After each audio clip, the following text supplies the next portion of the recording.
Hi everyone, welcome to my new video.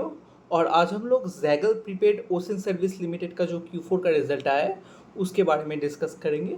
और company का जो आगे का जो ग्रोथ जर्नी है उसके बारे में डिस्कस करेंगे। और साथ साथ जैगल का जो बिजनेस मॉडल है और उनमें क्या क्या नया प्रोडक्ट आया है उसके बारे में भी हम लोग डिस्कस करेंगे। Okay, so Zaggle prepaid ocean service limited ये एक A I based prepaid SaaS platform वाला कंपनी है। मतलब इनका 3 बिजनेस डिवीजन है। एक है जैगल प्रोपेल, एक है जैगल जोयर और एक है जैगल से। ओके, और इन लोगों का जो मेन कस्टमर जो होता है वो होता है कॉरपोरेट क्लाइंट्स। ओके, बड़े बड़े जो कॉरपोरेट कंपनी रहते हैं, बड़े हो या छोटे, तो उनको जो एक्सपेंस उनको जो मंथली या डेली एक्सपेंस करता है, तो उनको डिजिटल वे में कंपनी जो है वो हेल्प करता है। ओके, सो इनका इनका जोयर वाला बिजनेस डिवीजन के बारे में डिस्कस करते हैं। ओके, जोयर में क्या होता है कि सपोज मान लीजिए एक कंपनी है, उसके 100 ब्रांचेस है। ओके, सो 100 ब्रांचेस में डेली मतलब वहाँ पे तो बहुत खर्चा होता है। डेली का हिसाब लेना मतलब आप कंपनी के हेड हो, और आपके जो 100 ब्रांचेस हैं उनका जो ब्रांच में हर एक अलग अलग पेमेंट होता है। और ऐसा नहीं कि मेन ब्रांच से ही सारे खर्चे जो है वो क्लियर होते हैं। उनके जो साइड ब्रांचेस में भी पेमेंट को क्लियर किया जाता है। ओके, तो यहाँ पे क्या होता है कि उनके जो नीचे वाले जो एम्प्लॉय लोग होता है वो प्राइस में क्या करता है, घपला करता है। ओके, सो इसी के लिए इधर आया है जैगल जैगल का जो है। ओके, जैगल क्या करता है, एक बैंक के साथ टाइप करके, लाइक कोटक हो गया, आरबीएल हो गया या एसबीआई हो गया, उसके साथ टाइप करके एक एक एक प्रीपेड कार्ड या क्रेडिट कार्ड लॉन्च करता है।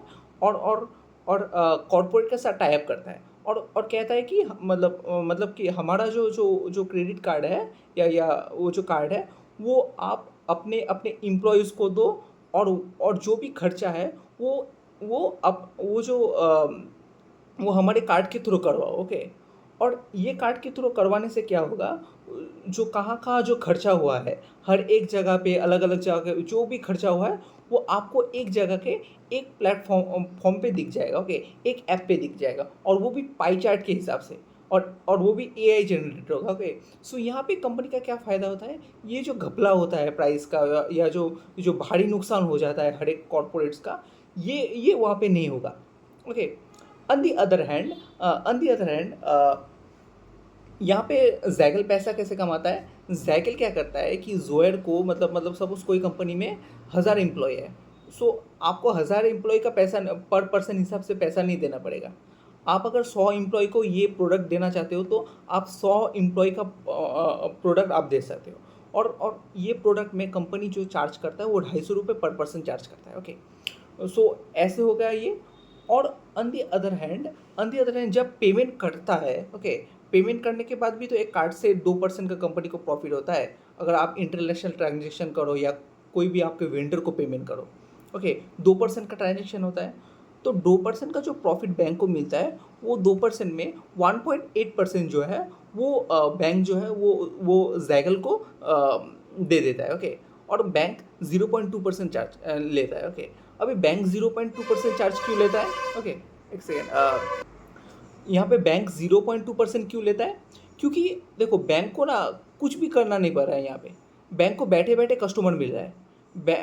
बैंक को ज़ैगल की तरफ से मतलब फ्री में बल्ले-बल्ले हो रहा है, और उसको उसको ना कोई खर्चा करना पड़ रहा है, या ना कोई कोई एडवर्टाइज़मेंट करना पड़ रहा है, और उसको बैठे-बैठे 0.2% का एडिशनल कस्टमर बैंक को मिल रहा है। ओके, तो यहाँ पे 0.2% बहुत ही ज़्यादा है मेरे हिसाब से, और ज़ैगल को मिलता है 1.8%।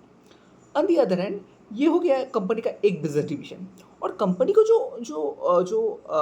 जो कंपनी का जो हर एक एम्प्लॉय को जो कार्ड थमवा देता है, ओके, मतलब हाथ में दे देता है, उस कार्ड में भी और एक नया फीचर रहता है, वो है प्रोपेल।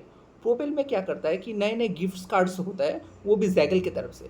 और वो गिफ्ट कार्ड में बड़े बड़े ब्रांड्स की तरफ से भाउचर रहता है, जैसे कि क्रेडिट कार्ड्स में रहता है।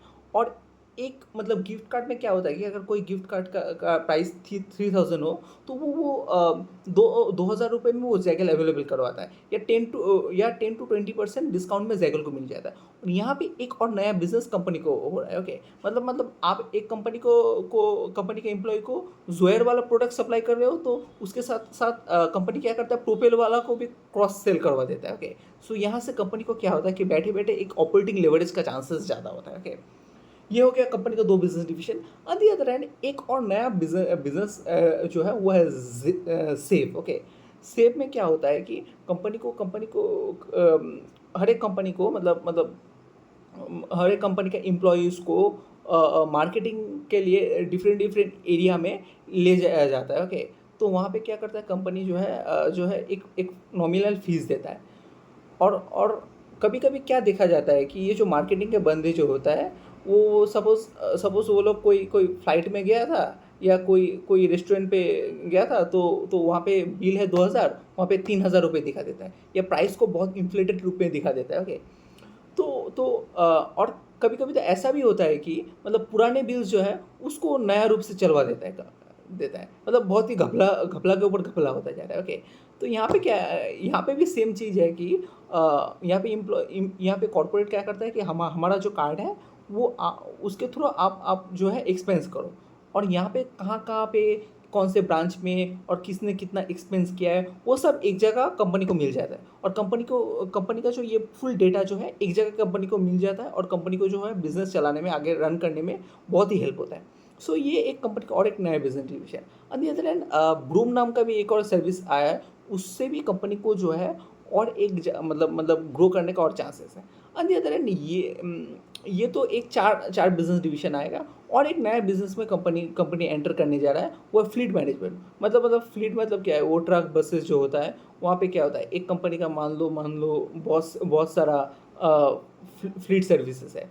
सो वहाँ पे ड्राइवर लोग क्या करता है कि वो कितना फ्यूल भरवाया, या कितना कितना मतलब सपोज 5,000 का फ्यूल डलवाया, अभी अभी बिल पे दिखा रहा है 6,000 का, या ऐसा घपला टाइप का बहुत चीज़ होता है। तो यहाँ पे उन लोगों का ये जो फ्लीट सर्विस जो है, ये लेने से क्या होगा कि वो जो घपला जो है वो नहीं होगा। ऑन द अदर हैंड इसके साथ साथ ऑयल कंपनीज को भी प्रॉफिटेबिलिटी मिलेगा। ओके, सो यहाँ पे और एक नया बिजनेस डिवीजन है।